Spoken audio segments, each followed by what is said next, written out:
Welcome to the Laughter Effect. Today we are time traveling back to the Middle Ages with PeterJones, author of Laughter and Power in the 12th Century and Self-Help from the Middle Ages. Welcome, Peter, to the Laughter Effect. I'm really excited to have you because when I first decided to do this podcast, I thought, you know what, there's a lot of things out there that are like made to make you laugh, but no one's really studying the history of laughter or, the deeper side of laughter. And I want to say, I think you probably win for most specific topic ever written Okay. about laughter, and maybe even about the Middle Ages. We are going to be talking about two of your books today, Laughter and Power in the 12th Century, and then your newest one, Self-Help from the Middle Ages. And I had never read a book about the Middle Ages before. Oh, great. Yeah. Fantastic. And I want to say you did a fantastic job of making me want to read more. So Oh, that's great, great. great. Thank you for that. Thank And you. even seeing myself in the folks of the Middle Ages, which is something, obviously we've been this continuation of our fellow brothers and sisters, but to be honest, I didn't think we would have much in common. And you've done a really great job of showing how what was happening then is really extended and even amplified. So we'll get into it. But before we dig into the themes of your work, I would love to know what your relationship with laughter was like growing up. Oh, wow. What a question. That's fantastic. Well, look, I mean, there was a lot of it. I wasn't making people laugh. I was doing a lot of laughing myself. Let's see. My father was, just a non-stop joker. And I didn't actually grow up with my father. He only came on Sundays. But he came in a whirlwind of jokes, and everything, life itself was a joke really to him. Later on, when I studied undergrad, when I was at university, I moved to the city my dad lived in, Bristol in the UK. And so I really got to know him really well then. I got to see him in his everyday life. And I confirmed that, in fact, his whole life was conducted as one elaborate joke. Like he would wear costumes, a cane he didn't need to use, hats he didn't need to wear. He sold secondhand books. But his bookshop was all an elaborate joke too. He was really a bass guitarist. He was also, I think, an entertainment agent, a Freemason. He sometimes one day in the bookshop he sold a Swedish army helmet that he had just happened to come upon. Everything he took nothing seriously, in other words. And growing up, we were kind of when we would see him on those very special Sundays. He kind of imparted that to us. I think I remember him saying once that if you can't laugh at something, you can't see the whole of it.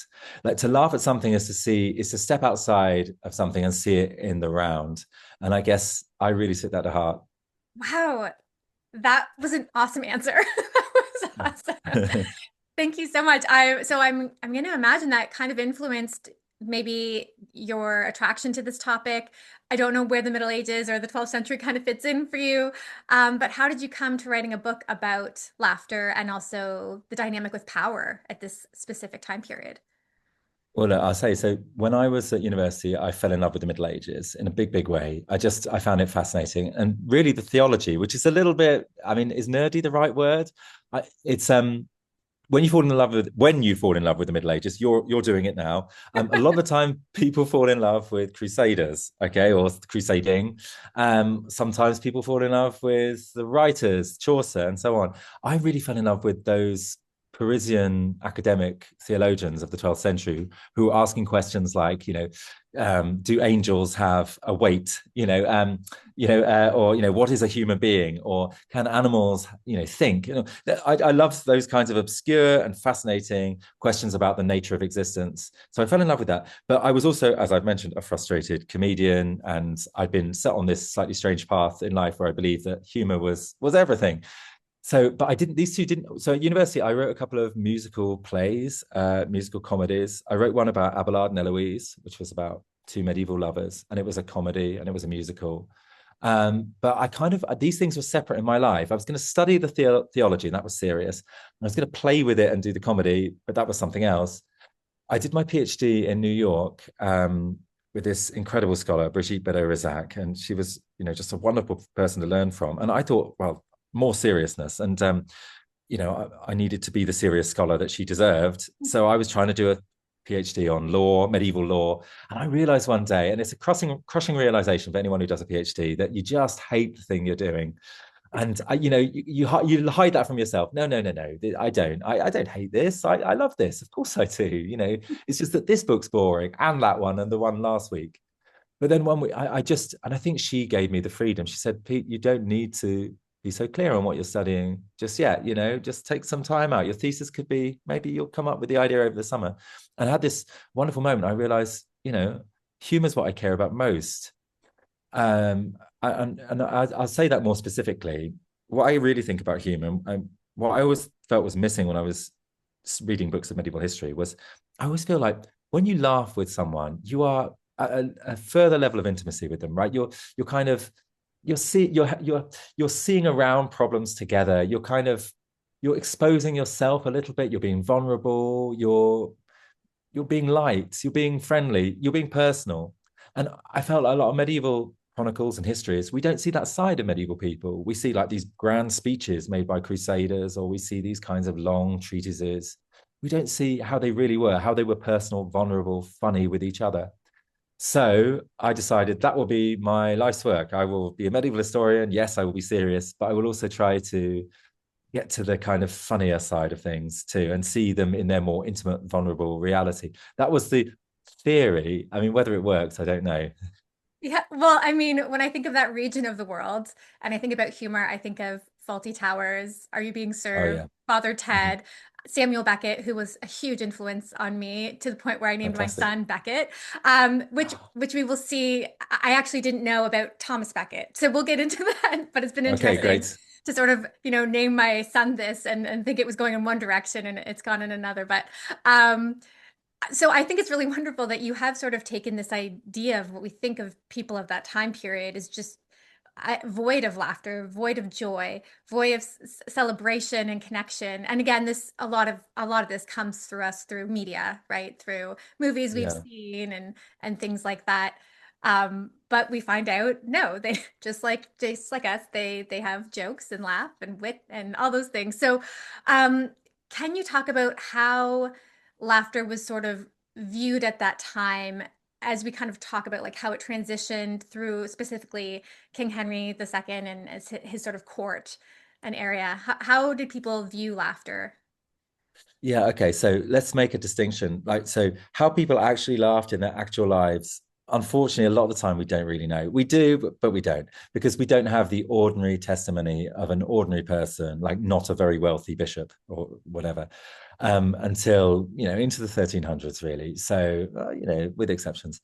So how people actually laughed, not sure. How people view humor, what its place in society is, what kind of how it features in literature. Those are the kinds of things we can talk about. um yeah, so the interesting thing is, there were a lot of great scholars who talked about this. Jacques Le Goff is my favorite French medievalist. I guess he died about 15 years ago. um and he had written about laughter in the Middle Ages, and said there's this Christianization of laughter, that there's this gradual process whereby Christian writers, the theologians, the scholars start to, initially they're very cautious of it. Laughter is something quite dangerous. Why? Okay, so for example, what I said earlier, you're seeing around something if you laugh at it.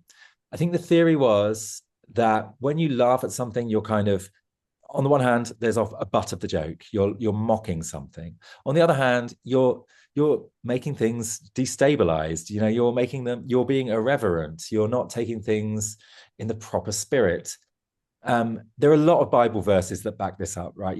Woe to you who laugh now, you'll come to weep. That's from the Sermon on the Mount, in the Gospels. The Proverbs in the Old Testament are full of lines like, the fool, laughs and things like this. So there's this kind of, there's a prejudice that's baked into the Gospels. A lot of writers were keen to point out in the 12th century, the 1100s, that Jesus never laughed in the Gospels. And this became, I said earlier about, really serious scholars in Paris writing about the nature of what it is to be a human. Well, they used to have a debate: did Jesus laugh? This was a regular university debate. And I don't know whether it sounds ridiculous. Right, here's the point. Did Jesus laugh or not? There are two sides to this. One, of course he did, because Jesus was made human, and to be human is to laugh. Aristotle has said that what is a human being? One of its capacities, one of its properties is to laugh. Like we are the only animal that laughs. Now, I know other animals laugh a bit, but the idea is that no other animal could see itself as ridiculous, but the human can, right? The human wears clothes, for example. We could debate that with biologists, couldn't we?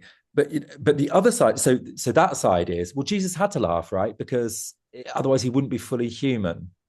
But the other side of it is, well, no, but if every joke has a butt to it, if there's a victim to every joke, then if to laugh is always at some level to laugh down at someone or something, then how could Jesus do that? Because he's God, and what would that be? He spurns his own creation.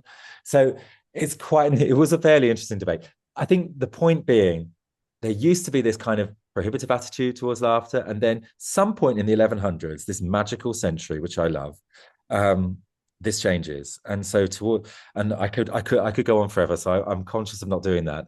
But something seems to change in the intellectual, the social atmosphere in the 12th century, whereby laughter goes from being this thing of like, well, Jesus wouldn't have done that, to being this thing like, let's celebrate it, let's have laughter in all of the aspects of life that we celebrate. Yeah. And I mean, there's I have so many notes from the book, and I'm really excited to continue my evolution of that time period, but also just, I mean, you really brought to front for me the ways in which laughter is a tool that I think that we don't think about, right? Like even so subtle as in conversation, you might laugh a little bit to let the person know, like, I'm enjoying this conversation. Or you might laugh, as a woman, I've done this many times to just like, to just like Yeah, yeah, try to digress exactly. something. And so, yeah, I really realized through your writing just how powerful laughter is in ways that we don't even have to name. And I wonder if you can speak a little bit to that, and also how laughter can say things that maybe we can't, like humor and jokes and wit, they allow us to communicate things that maybe we couldn't if we were so serious. Absolutely. I think, I mean, okay.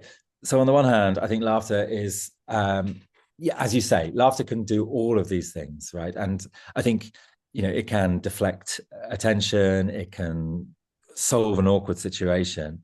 One of the things I found interesting, writing the book Laughter and Power in the 12th Century, seeing how people used it in the 12th century, um, was its political function, right? Which we don't often think about, which is, and I think we know this in our own lives. You can say with a joke something you can't say in another way. There's a special category of things that can only really be said through humor. Like if you don't want to confront someone about something, there's a real problem. I don't know, like there's an enormous shopping list, or whatever, and you really don't want to go to the shops with your partner, and suddenly your partner's adding more and more items. That's a classic situation where it's some gentle joke about, I don't know, I don't know. Do you think the avocados are too much? I don't, no, I think everything else is perfect, but maybe they're too expensive. I don't know, like some joke that alerts your partner to the fact that this is too much shopping, we can't afford it, or whatever, without having to actually say those very vulnerable, very unpleasant words. I think we all know that. But in politics, this becomes really interesting in the 1100s, and I'll explain why. And I wonder if this still applies in our world, and I suspect it does. I'm glad you mentioned In that the because I feel like humor is allowing a lot of things to continue to happen that wouldn't be if we were straight with what they actually were. So continue. Yeah, I've thought a lot about No, today's. and that's the more unpleasant side of things, right? That humor can also sweep things under the rug. So instead of laughing at that shopping list, instead of doing something about that high shopping list, maybe my joke allows it to get bigger and bigger. So knowing when to make the joke and when to actually confront things is really important. But I think in politics, this was a time when suddenly we have all of these new laws and codes and bureaucratic procedures. And this is really the first time we're talking about the first time in European history where we have bureaucracy on this scale, where you'll have people who are literate enough and enough of a machinery, enough, frankly, manuscript and people who can actually read and write to have codes and procedures for things like, okay, your land has been dispossessed by someone with a bigger sword than you. It used to be that this would be an oral procedure. You complain to someone, but now you can fill out a form for the first time in like the 1160s. And this was a huge adjustment, really, to the way society worked. Okay, so instead of hearing somebody reassure me and say, "We'll get your land back," I'm filling out a form. I mean, I still feel weird about filling out a form now. It still feels a little bit. Will they really get it if I post it? Will it work? This was huge at the time, but this was happening on multiple fronts. Because you also had accountancy for the first time instituted in a really, really complex way. You had letter writing replacing people riding on horses and telling you things to an extent. So when you have suddenly things written down and they are how we do politics or law rather than just speaking to people, there's kind of awkwardness about that. And I think my point was that humor allowed the lubricant that allowed this bureaucratization of European society to take place. To suddenly introduce all these codes and procedures and to expect people to get on with them, there's a lot of friction. But someone like King Henry II, King of England, 1154 to 1189, who introduces a lot of these laws and codes, he uses his joking and his humor to kind of like make those codes work in a kind of equitable way, or as he saw it. So, in other words, you get, the code or the procedure throws up something that's pretty unethical or pretty wrong. Henry makes a joke and it's all okay. So it's sort of humor became a way to solve problems and to show people that this is meant in goodwill rather than the computer says no, that kind of thing. Does this still apply in our politics now?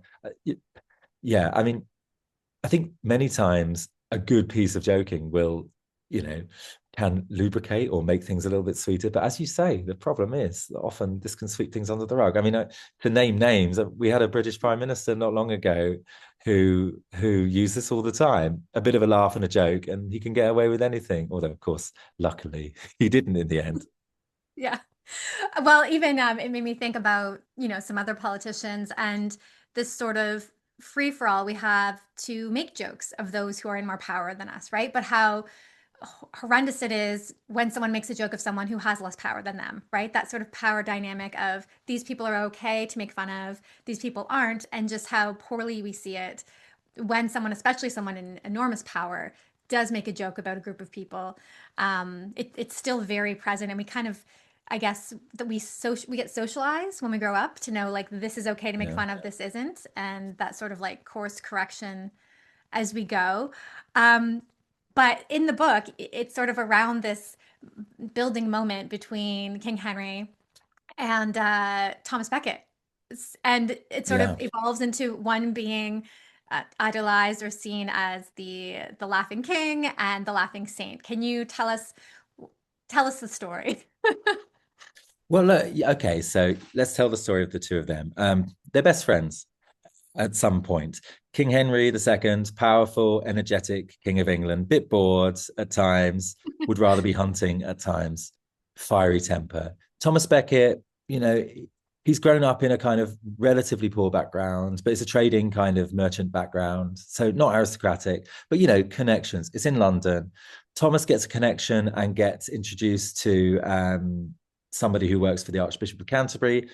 Thomas goes off to Paris, gets an education. One of the first generation of university students, actually. That's the first university that isn't law. Cool. That's Bologna. It's Paris.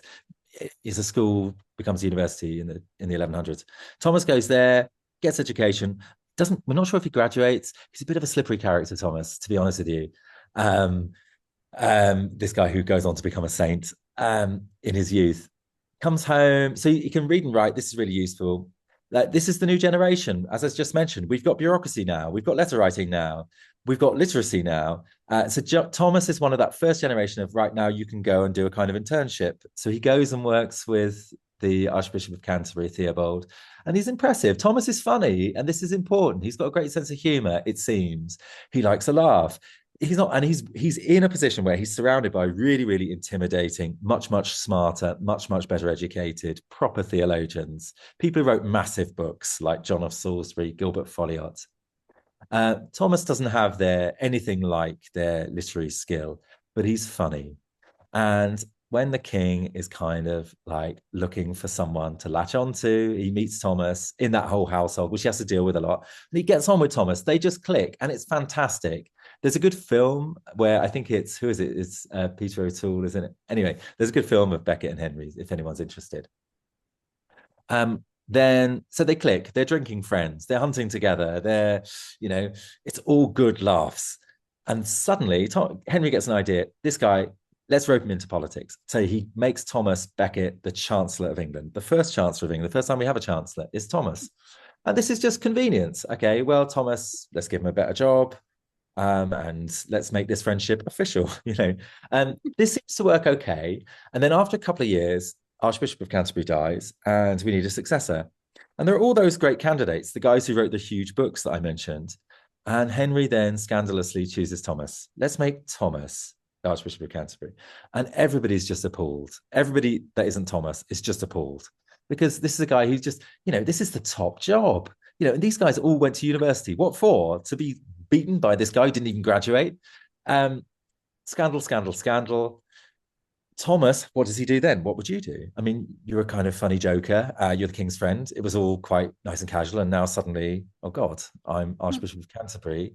Well, Thomas doesn't do what you might expect. This could have been a good farce comedy, screws everything up, makes a joke of it. Instead, Thomas goes the other way. He starts wearing a hair shirt, which is like a piece of torture clothing designed to make you suffer on a daily basis. He takes lessons in, studying the Bible privately. Does he start to learn Hebrew? I can't remember. He's got a friend who knows Hebrew, but he takes it really seriously, in other words. And suddenly he starts calling out the king for not being holy enough, sorry, Henry. I know, sorry, Your Majesty, but we can't do it like that because the Pope wouldn't like it. And this Henry just goes bananas. He's so angry. The two of them fall out hugely. It's a war between the two. Henry basically threatens Thomas's life when Thomas gives Henry an ultimatum. It's a specific issue. Basically, should criminals who also happen to be priests be tried in a royal court or a clerical court?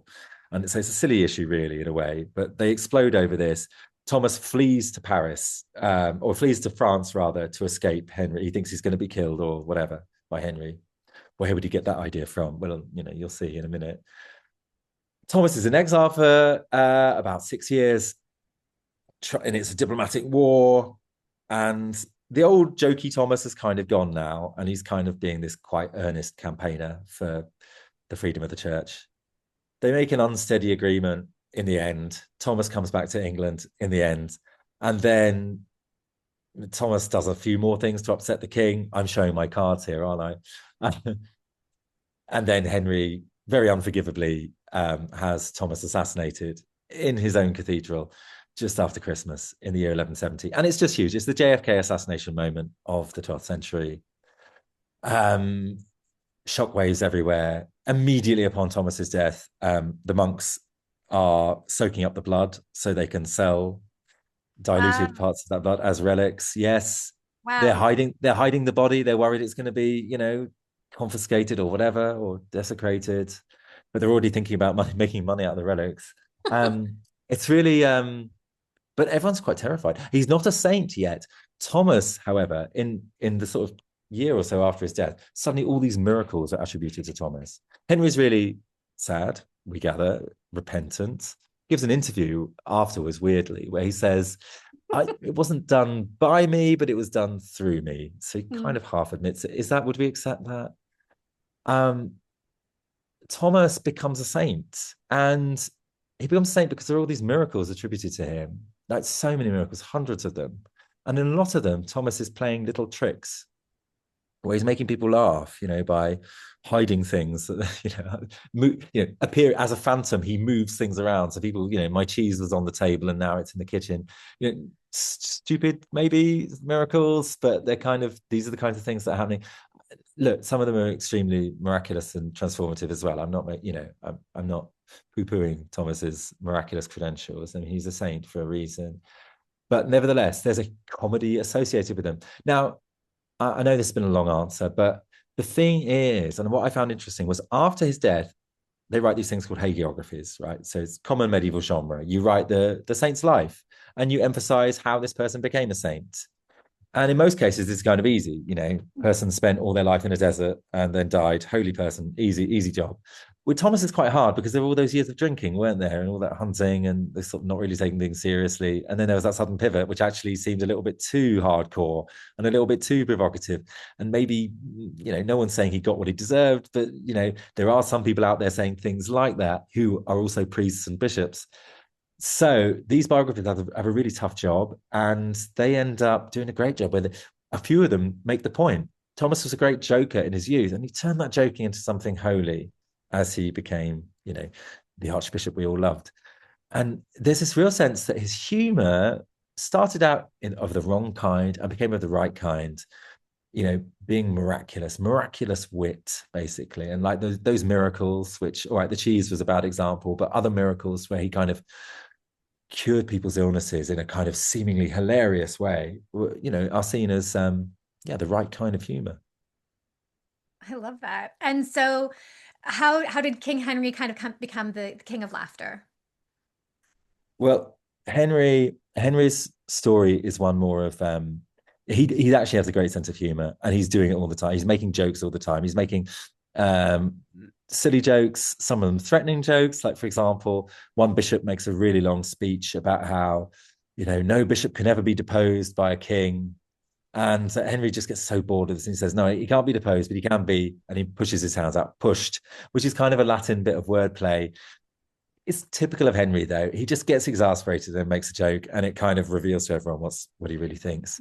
One time he gets a message from the anti-pope, who's like this rival to the pope. And it's quite a nerve-wracking moment, because will Henry side with the anti-pope or will he side with the pope? There's this, he has to make a choice. And Henry just throws the tablets up in the air in this kind of comic way. There's some farce about how he does it. He doesn't just throw them on the floor. That wouldn't be funny, right? He throws them in a dramatic flourish that's kind of funny to everyone. And I feel like so on the one hand, there are loads of stories like this where Henry's just being funny. On the other hand, there's loads of stories where people get their way with Henry by making him laugh. So he's he's persuadable because he can win him round with a good joke. Like this one moment where Bishop Hugh of Lincoln is kind of fallen out with him, and Henry's angry, and he's just sort of busily sewing. And Hugh of Lincoln just says, how like your cousins of fillets you look, which obviously isn't a joke that we would get. But at the time, there was this infidelity rumor that he was actually illegitimate, and it was the fillets people that, and so it's a great joke for Henry. It's like, oh, you're making a joke about my lineage. Oh, how good.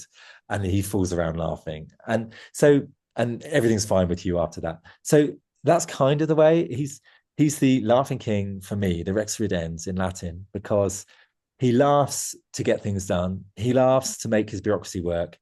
And he also laughs to kind of do a kind of politics which is much more charismatic, negotiable, flexible. Whether it's the kind of smokescreen stuff that I was talking about with some politicians, where like laugh to kind of hide, the truth of what's going on. I don't think so. I think Henry wanted to get things done, and I think he's the kind of guy who, a good joke could make you see the truth, and he was up for the joke. Yeah. Do you see this period as sort of unique throughout time? I mean, definitely maybe beforehand it wasn't so much this way, but do you think this sort of like opened up future, in that region or just in the world through politics, that those in power did use laughter? Do you feel like there's a continuation of that, or do you feel like it sort of was a pocket of time, then down the road we sort of tried it again? Oh no, I think laughter and politics have always been together, right? I don't think there's ever been politics without laughter. But what I do think is that a lot more people in the 12th century started reading the Roman classics, the Latin classics like Horace and Juvenal, and people like Cicero. And Suetonius, who writes about politics as, the comedy of the Caesars. And so I think on the one hand, they dignified humor in a different way. Humor had a more acceptable place after this. It was okay to like and to talk about comic writers but what comes with that as well is, I think, respecting humor. Like, if everybody's reading Horace, one of Horace's points, which I love in his satires, is change the names and the joke is on you. In other words, we laugh at things like the humor of the world, like these people who do these ridiculous things. But remember, change the scenario, and it could have been me doing that, you doing that. Like, we're all laughable for Horace. Juvenal's slightly different, but I think that if you start reading that a lot. And if you give that a high place in society, you put it on the curriculum, you talk about it, you copy it, your major intellectuals who are in high places, then maybe that idea starts spreading around. Yeah, you know what? We are all a bit laughable. And you know what? You can see the truth. That's another Horace line is, through laughing to see the truth and, or to tell the truth. And I think that's, if everyone's reading and imbibing that idea, then yeah, maybe it does have a more dignified place in culture. So I think that is a 12th century thing. And I think, sorry, if we look into the 1200s, that starts coming to the fore. We have preaching is all comic in the 1200s because, people respect that now in a different way. Bawdy stories like wonderful, the Fablio, which is some of the funniest work, some of the funniest stuff in kind of medieval literature, the Fablio tales, they're making great moral points, they're telling great stories, making really dramatic and interesting points about human nature and what is and isn't acceptable in, for example, a marriage. But they're doing it through humor. And I think that's because we've had that turn where people respect people like Horace more. Yeah, I think that's kind of a good segue into your next book about Cool. self-help Middle Ages, which you base around the seven deadly sins. And I didn't know Yes. what they were. Oh, I'm now really? The names learning. of them? Like yeah, I didn't know. Yeah, when I was reading the names of them, I probably could have guessed a few of them, but even the order of them was such a delight to kind of Oh, see. yeah. And Good. I don't want to give away too much because I really do hope people read this book. I come from a personal development background. That was my career for decades, and I sort of left that arena for a while because it bothered me how self-imposed I felt like we would make people feel about their problems. Like it's if there's something wrong in your life, it's your fault. It has nothing to do with the world around you or circumstances or privilege or the systems that oppress us. So this was the first self-help book I read in a long Oh, time. cool. And I loved it because it was also historical and it also showed we're human and we're just trying to do our best. And here's some ways that might help us be better, not just to ourselves, but what this shows a lot of is, these are less sinful when you do it from a place of love, of care, of community and connection. So, the first I'll say why this book? What Oh. is this book to you? Why this book? And yeah. Well, yeah, it's a great question. Do I know the answer to that? I think I'd always been interested in the sins. And look, no, the origin of this book actually is really quite interesting because I taught for 3 or 4 years in a university in Siberia, in Chimin, and I was quite lonely at a particular moment. So I actually moved to Siberia with my wife, and then it's very complicated. But she had to move back to Ireland with our daughter, and I was left in Siberia alone because I'm an idiot and because I made terrible choices, and but also because that's what we needed to do as to keep our careers alive. And it was brutal. It was brutal. We're very much still together. Third child on the way in a few days, actually. So yeah, due date just next week. But so I was in Siberia and I was alone, and I'd never been allowed to teach the Middle Ages there, really. They made me teach other things because we were a small liberal arts college teaching in English, and our students were fantastic, but they were generalists. They would do a little bit of this, a little bit of that. And medieval history just seemed a little bit too niche and non-transferable. So I was always made to teach things like, oh my God, I taught the 20th century. I taught public speaking. I taught, oh, you name it. I taught so much. I can't even remember. I taught great books, Plato. I taught Nietzsche. We taught everything. And then our director, I'd asked him many times, can I teach the Middle Ages? Something. And he said, well, it has to be cool and interesting if you teach the Middle Ages. And so I just thought, well, you know what? Let's go with the seven deadly sins, because here's a subject where everyone has an entry point. I mean, who hasn't committed, let's say their names: pride, envy, anger, sloth, avarice, gluttony, and lust. Who hasn't committed those in the last 14 minutes? I don't know. But I mean, Absolutely. and I think that, and so that's kind of where, so I taught this class on the seven deadly sins. It was a really intense class. We would do, it was like 90-minute lectures back to back, like one 90-minute lecture, half an hour break, another 90-minute lecture. And we would do, so it was like I would do something like 6 hours on envy, and then 6 hours on. So I know these things inside out in the end.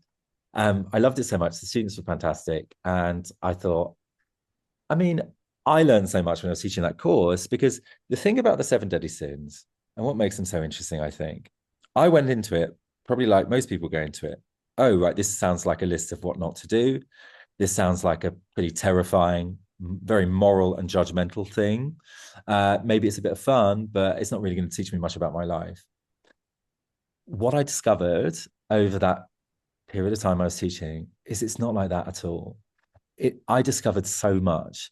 And I would explain it this way. And this is also why this book. I've been studying medieval history now for 20 years.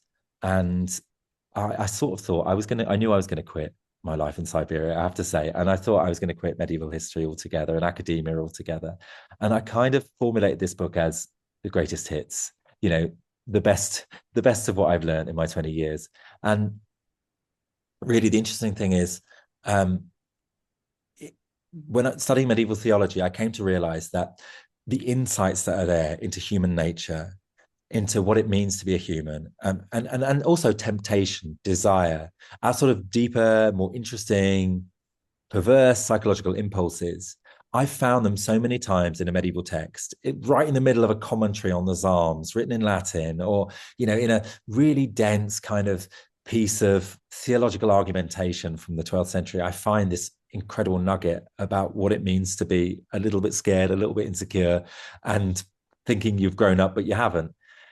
So the reason I think the seven deadly sins are much more capacious, interesting, deeper than we may have thought is because there's this like 1,000 years of incredible study of the mind and temptation, how it works, which is what the best scholarship of the Middle Ages always was, that went into developing this system. This really was the spine of self-help for like 1,000 years, really, from its inception around about the 400s to really the Reformation in the 1500s. This was the way to do self-help, was to work through your seven sins one by one.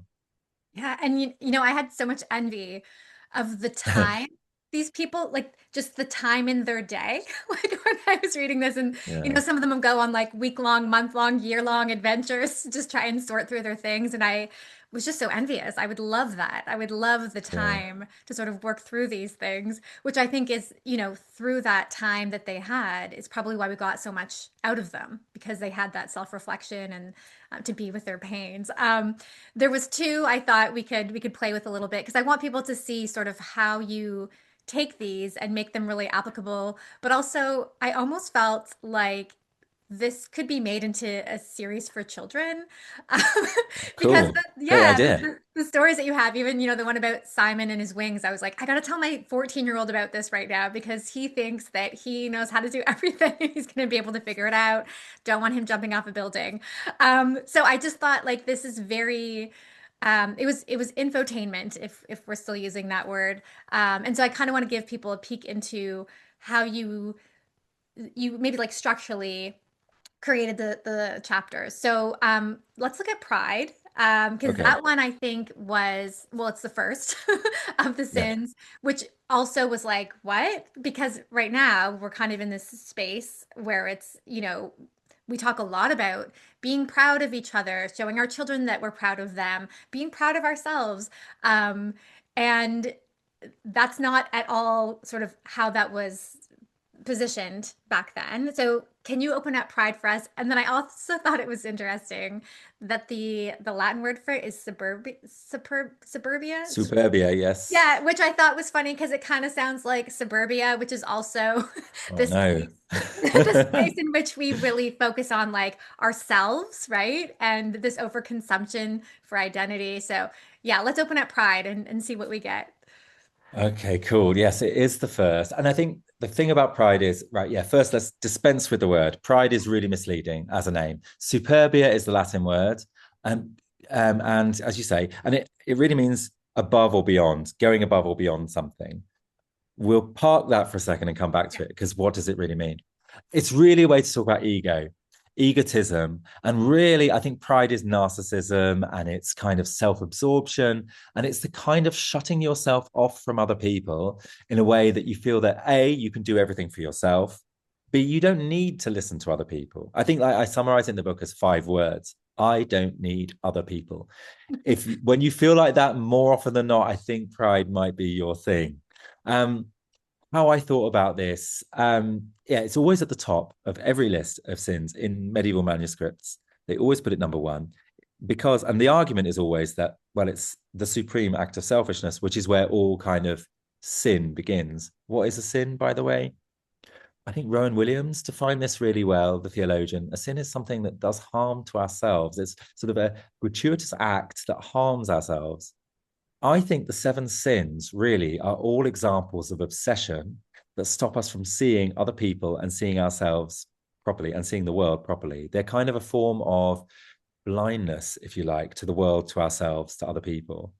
So keep that in mind. And I think pride, therefore, is it's the ultimate one. It's where your selfishness clouds your judgment so much that you don't see other people and their value. You don't see the world and their value. You don't listen to advice. You don't listen to the dress codes. You just always want to do things your way. So how did I think about this? So every chapter in the book, there are three stories. And so the book is narrated as, through memoir as well. So I'm in Siberia in the book. I'm sort of confronting the sins within myself as we go in a light-hearted way. It's not, that's the humor is more there, I guess, than other places. But so with this one, the idea of the three stories is always to kind of see three different kinds of ways of thinking about this sin in the Middle Ages and ways through it. And the message of the book really is that we don't eradicate these things. You don't get rid of your pride, right? You don't get rid of your envy, because they're what make us human. And this is like the top theologians of the 12th and 13th centuries would agree with this, that you can't eradicate that which is human, because if you do so, what are you? You're an angel, and you can't be an angel in this life. So what you do is you live with them, you work with them, and you try and push them towards something better. And so the idea is that in each chapter we see that there's actually something beautiful that you can extract out of each of these sins if you learn how to use them right. So with pride, I wanted the arch sinner. So we have Lucifer, first of all, who's the ultimate avatar of pride in the Middle Ages, or ego. Then I wanted an example of a narcissist, a real narcissist that we could recognize and sort of think about in modern terms. And that's Belibast, who's a shepherd in the 1300s. And then we have Simon Magus, who you mentioned, who thinks he can fly and pretends. That's because I wanted a fraud, a proper fraud, one who knows they're a fraud. I don't think the thing is that Lucifer doesn't know he's a fraud. So yeah, those are the three stories. And with Lucifer, I just had so much fun. We look at so many images. It's actually, as a tantalizing tip for the book, there aren't many images in Western art or any art, sorry, of Lucifer happy, of Lucifer before the fall. Lucifer when he still has wings and he's beautiful. Lucifer had been a seraph with 6 wings, and he was the fastest flyer, the most beautiful singer, the most beautiful of the angels. And then the idea is that he saw his beauty and decided that actually this was better than everyone else's, and decided he should be worshipped instead of God, forged a rebellion, and then he's cast down to hell. And so, he's the ultimate, really, the ultimate avatar of I don't need other people. He's now the king of his own. He's the god of his own space, which is hell, is the idea. This has been an incredible conversation. I feel like you were someone who I could ask all the things about the Middle Ages, but especially these topics that have been so paramount and important in my life. I wonder if you have a message that you could leave for us who are living in 2026 about laughter, about self-help from the Middle Ages. What's something that you think that, and maybe it's a quote or something that you remind yourself of that could allow us to live a better life through laughter and personal development? What I've always loved about laughter is that thing I said earlier about seeing all around a problem. And I think sometimes we need to be conscious of when we're laughing and we're kind of closing ourselves off a bit. We're narrowing our minds through laughing at something. The best jokes for me, I suppose this is my quote. We can put this on the mugs. A good joke opens more doors than it closes. And I feel that, when someone makes you laugh in a certain way, you see things that you didn't quite see, right? And somehow you couldn't have arrived at that without the joke. And so I'm always trying to laugh in a way that, or make jokes in a way that open more doors than they close. And by closing, of course, I mean, shutting things off, shutting them down. Sometimes we do need to laugh at things that are silly, that are going to be harmful to other people, and kind of shut them down that way. And I think it does connect with self-help from the Middle Ages, really, because I think there's a certain honesty and vulnerability as well about recognizing when we ourselves are laughable. And if we can laugh at some of our bad traits, then we're a little bit closer to understanding them, recognizing them, managing them, pushing them in a better direction. So so that's it. Laugh in a way that opens more doors than it closes. Thank you so much for sharing this time with us today. Thank you. It's been such a pleasure. Thank you.